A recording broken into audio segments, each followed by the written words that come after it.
Hello friends, welcome to GR Adhigam classes. कैसे हैं आप सभी? होपफुली सारे ठीक होंगे और अपनी तैयारी में लगे हुए होंगे। और आज हम भाई इस वीडियो के अंदर डिस्कस करने वाले हैं आरएमएस। सभी को पता होगा आपके आरएमएस 2026 के लिए जो है वो फॉर्म जो है निकल चुके हैं और उनके फॉर्म के बारे में क्या कुछ है हम आज वो सारा डिस्कस करने वाले हैं। आरएमएस क्या है, सबसे पहले इसके बारे में बात करते हैं। राष्ट्रीय मिलिट्री स्कूल जो राष्ट्रीय मिलिट्री स्कूल जो ऑल इंडिया के अंदर, ऑल ओवर इंडिया के अंदर अपने कितने स्कूल हैं? 5 स्कूल्स हैं। तो आपके ऑल ओवर इंडिया के अंदर 5 स्कूल्स हैं, ठीक है। तो उन्हीं के बारे में आज हम डिस्कस करेंगे। जो भी नए एस्पिरेंट्स हैं या जो बच्चे हैं, जो पेरेंट्स हैं, जो पहली बार हमारे चैनल पर जुड़े हैं, आप सभी से रिक्वेस्ट है कि हमारे चैनल जीआर अधिगम क्लासेस को आप लोग सब्सक्राइब कर लें ताकि लेटेस्ट अपडेट्स जो हैं हम आपके साथ शेयर करते रहें। और जो भी आपके फॉर्म जो हैं, जो आपके बच्चों के लिए या 6th और 9th क्लास के जो बच्चे हैं, सैनिक स्कूल की चाहे बात करें या हम बात करें मिलिट्री स्कूल के लिए, वो सारा इन्फॉर्मेशन हम आपके साथ शेयर करते रहें। तो आप लोग इस चैनल को सब्सक्राइब जरूर कर लें, ठीक है। अब आगे बात करते हैं। सबसे पहले देखिए, अगर हम बात करें कि ये सैनिक स्कूल्स कहाँ कहाँ पर है आपके, तो एक आपका जो है हिमाचल प्रदेश के अंदर रहने वाला स्कूल, एक आपका अजमेर में है, मीन्स राजस्थान के अंदर है, और दूसरा भी जो है आपका राजस्थान में ही है जो कि धौलपुर में है। और 2 स्कूल जो है आपके नीचे हैं आपके कर्नाटका के अंदर, ठीक है। ये आपका आरएमएस बेंगलुरु और दूसरा जो आपका आरएमएस बेलगाम। ये आपके 5 स्कूल हैं।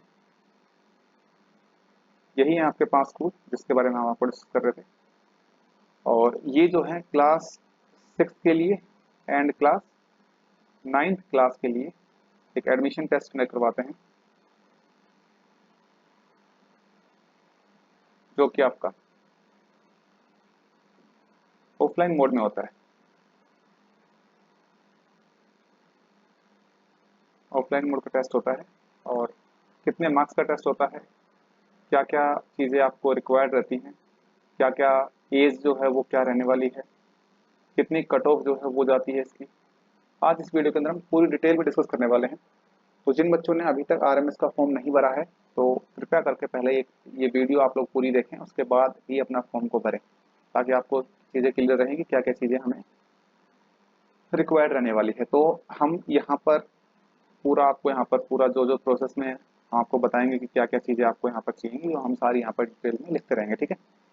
सबसे पहले अगर एडमिशन की बात करें तो इन्होंने बताया कि क्लास 6 के लिए, मैं आपको यहाँ सारा पूरा मेंशन कर देता हूँ, क्लास 6 के लिए और क्लास 9 के दोनों को हम पहले लेके चलते हैं।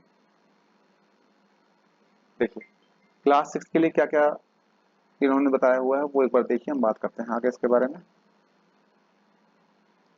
क्लास 6 के जो बच्चे हैं उनकी एज जो है यहाँ पर इन्होंने मेंशन किया हुआ है, class 6 candidate should not less than 10 years and more than 12 years of age. Means आपका जो बच्चा है 10 ईयर से कम नहीं होना चाहिए और आपका जो बच्चा है वो उसकी एज जो है वो 10 ईयर से 12 ईयर के बीच में रह सकता है, ठीक है। और यहाँ पे उन्होंने मेंशन भी किया है कि आपकी जो डेट है, और ये जो डेट आपकी काउंट होगी 31st of March of that admission year, means 31st of March 2026, क्योंकि अभी आपका जब मार्च 31st ऑफ मार्च के बाद ही आपका एडमिशन होगा 1 अप्रैल में नए सेशन में, तो 2026 के हिसाब से यहाँ पे काउंट करेंगे, ठीक है। और क्लास 9 की अगर मैं बात करूँ तो इन्होंने बोला कि 13 ईयर से लेकर के 15 ईयर्स तक के जो बच्चे हैं वो इसके अंदर इंक्लूड रहेंगे। एक चीज उन्होंने स्पेशल बोली हुई है, no day scholars are allowed. इस चीज का ध्यान रखिएगा क्योंकि सैनिक स्कूल जो है, सैनिक स्कूल के अंदर आपके डे स्कॉलर्स जो हैं वो अलाउड रहते हैं। कई सैनिक स्कूल के अंदर डे स्कॉलर भी बच्चे यहाँ पर होते हैं, लेकिन आरएमएस के अंदर इन्होंने साफ बोला होगा कि डे स्कॉलर जो बच्चे हैं वो अलाउड नहीं रहेंगे। ठीक है, अब बात करते हैं कि आपके जो टेस्ट की डेट है, एग्जाम फॉर्म भरने की जो डेट है वो क्या कुछ रहने वाली है। ठीक है, उसके बारे में डिस्कस करते हैं। देखिए,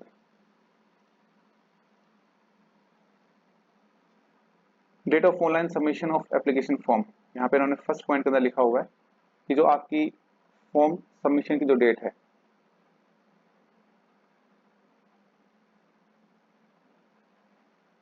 वो आपकी स्टार्ट हो गई है 10th ऑफ सितंबर से। 10th ऑफ सितंबर 2025 से लेकर, और आप इसको भर सकते हैं 9th ऑफ अक्टूबर तक। 9th ऑफ अक्टूबर जो है आपकी लास्ट डेट रहने वाली है। ठीक है, इस चीज़ को ध्यान में रखिएगा। तो आप लास्ट डेट का वेट ना करें तो ही अच्छा रहेगा।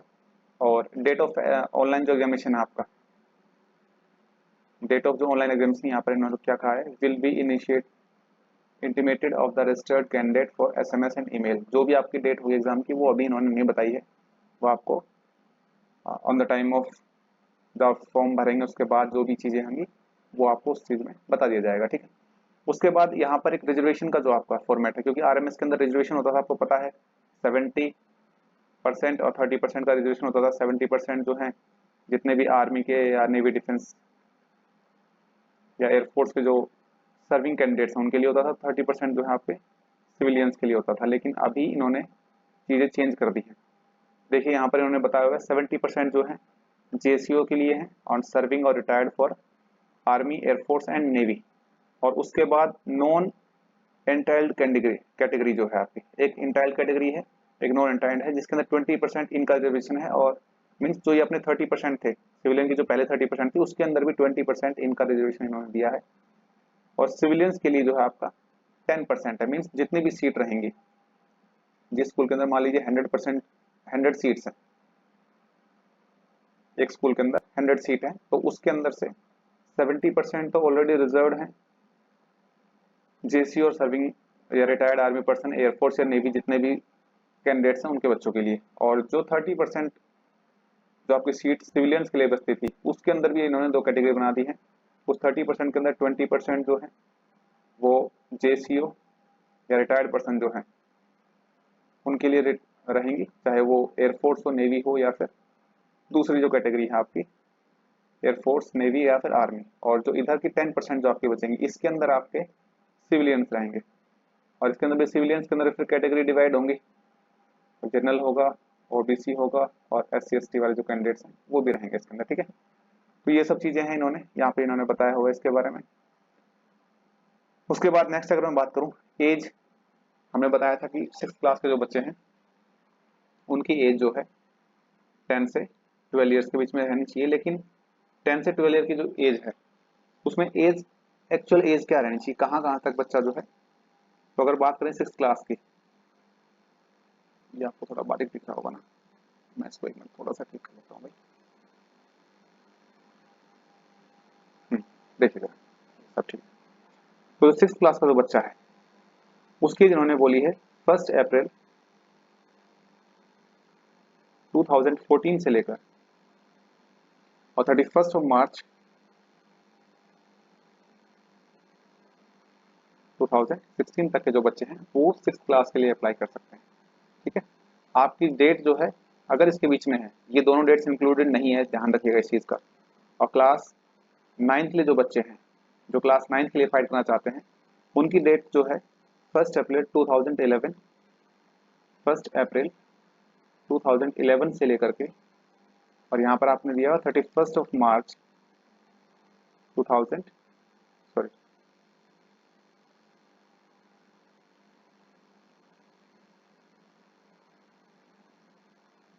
13 तक के जो बच्चे हैं, दोनों डेट इंक्लूड नहीं है। मैं बार बार इसमें बता रहा हूँ, कभी आप 1 अप्रैल 2011 के अगर जो बच्चे हैं तो इंक्लूड इसमें नहीं होंगे। ठीक है, उसके बाद हम बात करते हैं सबसे इंपॉर्टेंट जो टॉपिक है आपका पेपर जो पैटर्न है वो किस किस हिसाब से रहने वाला है उसके बारे में एक बार बातचीत कर लेते हैं।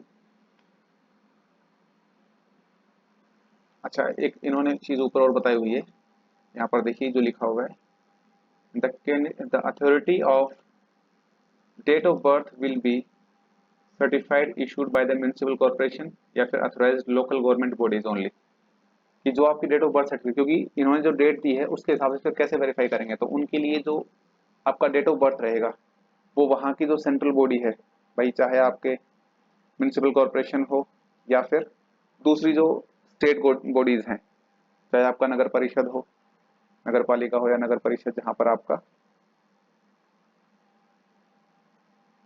डेट ऑफ बर्थ जो इशू होता है, वहां से वही ओबीसी या आपकी डेट ऑफ बर्थ जो है वो चलेगी। ऐसा नहीं है कि आप लोग किसी सरपंच से इनसे लिखवा के, लोकल बॉडी से ले आए, ग्राम पंचायत से लिखवा के, वो नहीं चलेगी। ठीक है, इन्होंने लिखा हुआ है लास्ट वाली लाइन देखिए, issued not certificate issued by gram panchayat of any other local bodies will not be acceptable. कोई भी एक्सेप्टेबल नहीं रहेगी, इस चीज का ध्यान रखिएगा। ठीक है, उसके बाद इन्होंने डिस्कस किया कि पेपर पैटर्न क्या है। सबसे इंपॉर्टेंट जो चीज है आपकी यहाँ पर पॉइंट नंबर 9 जो है उसके बारे में देखिए आज।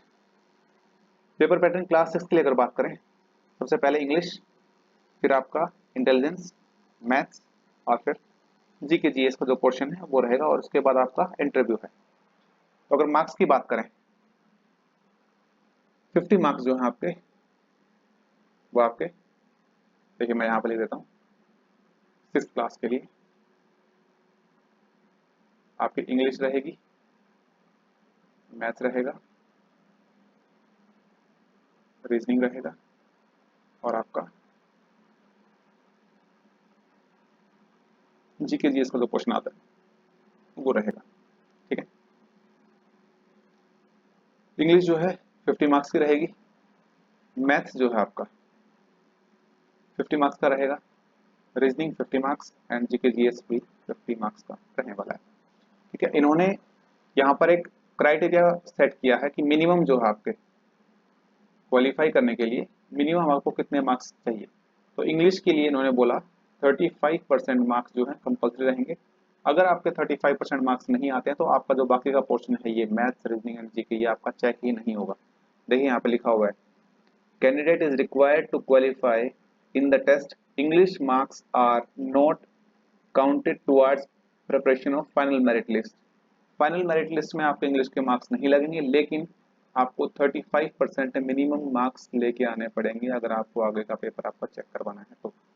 उसके बाद इन्होंने बोला मैथ्स के अंदर 40% मार्क्स, रीजनिंग के अंदर 40% मार्क्स, और जीके जीएस के अंदर भी आपका 40% मार्क्स जो है रिक्वायर्ड रहेंगे। मीन्स अराउंड अराउंड आप ये लगा के चलो कि इन सब के अंदर 20-20 मार्क्स जो है आपको मिनिमम लेके आने पड़ेंगे, और 35% इसका ये है, मीन्स 17 से 18 मार्क्स आपका यहाँ पर रहेंगे। ठीक है, तो 17 से 18 मार्क्स जो आपको इंग्लिश के अंदर मिनिमम लेके आने हैं अगर आपको क्वालिफाई करना है आगे के लिए।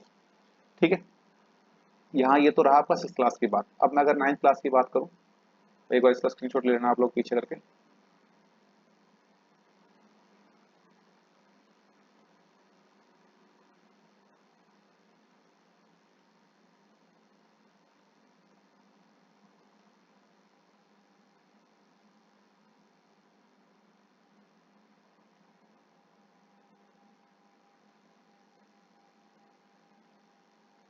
देखिए भाई, 9th क्लास की बात करते हैं। 9th क्लास के अंदर भी वही आपका इंग्लिश, हिंदी और एसएस, यहाँ पे इन्होंने 3 पोर्शन बांटे हैं, मीन्स 3 सब्जेक्ट ये हो गए, और आपका एक मैथ्स और साइंस एक पोर्शन उन्होंने ये किया। मीन्स 2 पेपर आपके 2 पार्ट के अंदर डिवाइड कर दिए हैं। पेपर 1 जो है आपका ये रहेगा, और पेपर 2 जो आपका ये रहने वाला है। ठीक है, 2 पेपर के अंदर इन्होंने डिवाइड कर दिया है। इंग्लिश जो है आपके 50 मार्क्स, हिंदी जो आपकी 20 मार्क्स, ऐसे जो आपकी 30 मार्क्स, उसके बाद मैथ्स 50 मार्क्स, और साइंस जो है आपकी सेम फॉर 50 मार्क्स। 100 मार्क्स का ये होगा, जिसके अंदर से मिनिमम आपको 50% रिक्वायर्ड रहेंगे क्वालिफाई करने के लिए, और इन सभी में मिला के ये भी 100 मार्क्स का हो गया। 50% आपको यहाँ से क्वालिफाई मिनिमम मार्क्स चाहिए अगर आपको आगे क्वालिफाई करना है तो। उसके बाद इंटरव्यू का जो प्रोसेस है, 6th क्लास के लिए 20 मार्क्स का इंटरव्यू होता है, और 9th क्लास के लिए 50 मार्क्स का इंटरव्यू यहाँ पर रहता है। ठीक है, अब एक थोड़ा सा प्रेफरेंस का ये चीज दिया हुआ है, आप इसको अगर देखना चाहें तो देख सकते हैं। अदरवाइज इन्होंने ये बोला हुआ है कि जो प्रेफरेंसेज, जो मान लीजिए कि दो बच्चों के मार्क्स जो है सेम आ गए हैं, तो आप किसको प्रेफरेंस पहले देंगे? सबसे पहले मैथ्स के मार्क्स जो है वो आपको देखे जाएंगे कि मैथ्स के मार्क्स अगर बच्चे के ज्यादा हैं, जिस बच्चे के ज्यादा हैं उसी के हम प्रेफरेंस ज्यादा देंगे, इस क्लास के लिए कह रहा है। इंटेलिजेंस उसके बाद मान लीजिए मैथ्स में दोनों के बराबर है, फिर इंटेलिजेंस के लिए देंगे, उसके बाद जनरल नॉलेज देंगे, लास्ट में फिर इंग्लिश को प्रेफरेंस देंगे। ऐसे अगर 9th क्लास की बात करें तो सबसे पहले मैथ्स को प्रेफरेंस दे रहे हैं, फिर ये साइंस को प्रेफरेंस दे रहे हैं, उसके बाद इंग्लिश है, उसके बाद सोशल साइंस, एसएस जो आपका पोर्शन है, उसके बाद हिंदी का जो पोर्शन है, लास्ट प्रेफरेंस उनको देंगे। ठीक है। उसके बाद रिजल्ट के बारे में उन्होंने बताया कि भाई रिजल्ट जो है आपकी जो वेबसाइट है, या तो चाहे आप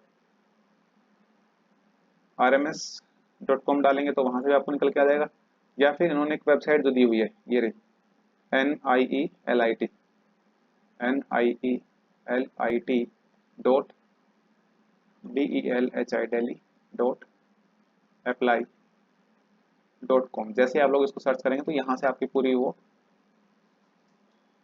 निकल के आ जाएगा, जहाँ से आप लोग फॉर्म को फिल कर सकते हैं। हम आपको बताएंगे आगे फॉर्म फॉर्म फिल कैसे करना है, उसकी पूरी डिटेल वीडियो हम आपको सेपरेट दे देंगे। अभी फिलहाल हम इसके बारे में डिस्कस करेंगे कि भाई क्या क्या चीज़ें हैं आपके जरूरी हैं। ठीक है। यहाँ पर फीस की अगर बात करें, फीस जो इन्होंने बताया हुआ है कि जितने भी जेसीओज वगैरह हैं उनकी फीस आपकी 12,000 रुपीज़ है ईयरली, और एक्स सर्विसमैन है उनकी 12,000 है, जेसीओज की 18,000 है, और officers of all three services included retired जो पर्सन है उनके 32,000 रुपीज़ है, और सिविलियंस की 51,000 रुपीज़ है। ठीक है। और एस सी के जो कैंडिडेट्स हैं उनकी 25% of the fees paid by the respective category, 25% fees जो आपको पे करनी है। ठीक है। ये चीज़ें हैं। और 15% का जो स्कॉलरशिप है कि ये दिया हुआ है इन्होंने, अब की बार कुछ ऐड किया है, जो जिनकी एनुअल इनकम जो है, ये जो एक थोड़ा सा इन्होंने अब की बार ना सिस्टम और किया है, जिनकी एनुअल इनकम 1,80,000 से कम है वो बच्चे फ्री ऑफ कॉस्ट यहाँ पर पढ़ेंगे, सिविलियन जो हैं। और जिनकी 3 लाख से ऊपर है, मीन्स 1,80,000 तक तो ये हो गया, और 1,80,000 से 3 लाख तक जिनकी फी है उनको अराउंड अराउंड 15% है, 25% है, इस तरीके से पे करना है। तो ये इन्होंने एक नया सिस्टम अलॉट किया है आपकी बार। पॉकेट मनी के बारे में 10,000 रुपीज जो है फिक्स होता है कि भाई 10,000 आप बच्चे को पॉकेट मनी के रूप में दे सकते हैं। ठीक। उसके बाद स्कूल का जो रूटीन है ये हम आपको बता चुके हैं कई बार, आप देखना चाहें तो इसको देख सकते हैं। जो मेन मेन चीज़ें हैं वो हम आपको बता देते हैं। ठीक है। डॉक्यूमेंट्स क्या क्या रिक्वायर्ड रहेंगे, हाँ, ये स्कूल्स जो हैं आपका RMS चहल जो हिमाचल में है, ठीक है, शिमला, फिर ये जो अजमेर वाला है राजस्थान के अंदर जो है आपका राजस्थान में है, ठीक है, ये आपका कर्नाटका, बेंगलुरु ये भी कर्नाटका का है, आपका धौलपुर ये राजस्थान का है। ठीक है। और अब यहाँ पर देखिए थोड़ी सी क्वेश्चन सेक्शंस हैं, इनके बारे में थोड़ा सा आप एक बार देखिएगा। ये सैम्पल शीट्स हैं और ये आपका एग्जाम पैटर्न का जो है कॉपी दिया हुआ है। ठीक है।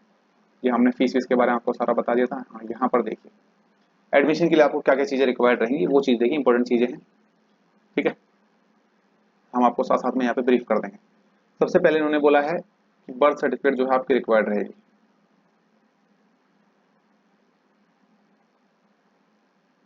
बच्चे की जो बर्थ सर्टिफिकेट है वो रिक्वायर्ड रहेगी। Second, proof of living pass class 5th, means आपका जो है रिपोर्ट कार्ड बच्चे का। अगर आप बच्चे को 6th क्लास में एडमिशन करवा रहे हैं तो 5th क्लास का रिपोर्ट कार्ड जो है रिक्वायर्ड रहेगा। और अगर 9th क्लास के लिए करवा रहे हैं तो 8th क्लास का जो रिपोर्ट कार्ड है वो यहाँ पर रिक्वायर्ड रहेगा। ठीक है। उसके बाद कास्ट सर्टिफिकेट जो है, मीन्स आप अगर OBC कैटेगरी से आते हैं तो कैटेगरी सर्टिफिकेट ये, अगर आप SC ST से आते हैं तो वो, अगर आप इकोनॉमिकली वीकर सेक्शन है EWS कैटेगरी जो सर्टिफिकेट होती है वो अगर आपकी है तो वो भी रिक्वायर्ड यहाँ पर रहेगी। अगर आपके पेरेंट्स किसी भी वॉर के अंदर किसी भी रीजन से वो एक्सपायर हुए हैं तो वहाँ उनकी सर्टिफिकेट जो है वो सर्टिफिकेट भी यहाँ पर रिक्वायर्ड रहने वाली है। ठीक है। ये रिटायर्ड पर्सन के लिए भी है, उनकी भी सर्टिफिकेट यहाँ पर रिक्वायर्ड रहेगी। उसके बाद मेडिकल फिटनेस सर्टिफिकेट जो है, क्योंकि ये मेडिकल के लिए मेडिकल फिटनेस सर्टिफिकेट जो है वो आपको यहाँ पर देनी होगी, डिपॉजिट करवानी होगी। ठीक है। उसके बाद ट्रांसफ़र सर्टिफिकेट जो है, TC जो है, स्कूल से दूसरे स्कूल के अंदर, जैसे आप जिस भी स्कूल में पढ़ रहे हैं तो वहाँ की ट्रांसफर सर्टिफिकेट वहाँ से आपको अलॉट होगी, वो ट्रांसफर सर्टिफिकेट जो है आपको यहाँ पे जमा करवानी पड़ेगी। उसके बाद आपका एक करेक्टर सर्टिफिकेट है,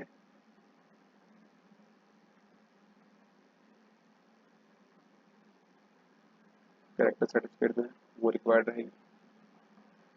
ठीक है, ये और एडमिशन के टाइम पे चाहिए आपको, ठीक है ना। और अगर आप रिजर्वेशन पाना चाह रहे हैं फीस के लिए तो आपको इनकम सर्टिफिकेट भी बनवानी होगी, ठीक है ना। मान लीजिए आपकी सैलरी इनकम जो है अगर 1,80,000 से कम है तो वहाँ पे आपको इनकम प्रूफ देना पड़ेगा। एक्स सर्विसमैन जो कैंडिडेट्स हैं,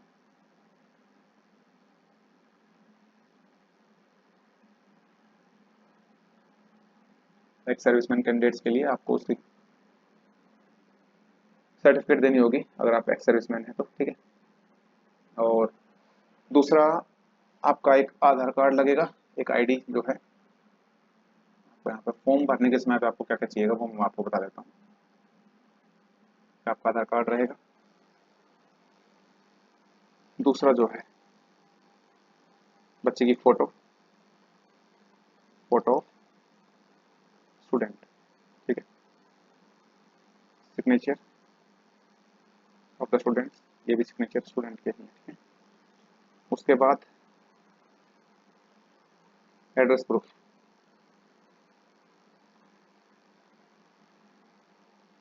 आपका एड्रेस प्रूफ देना पड़ेगा,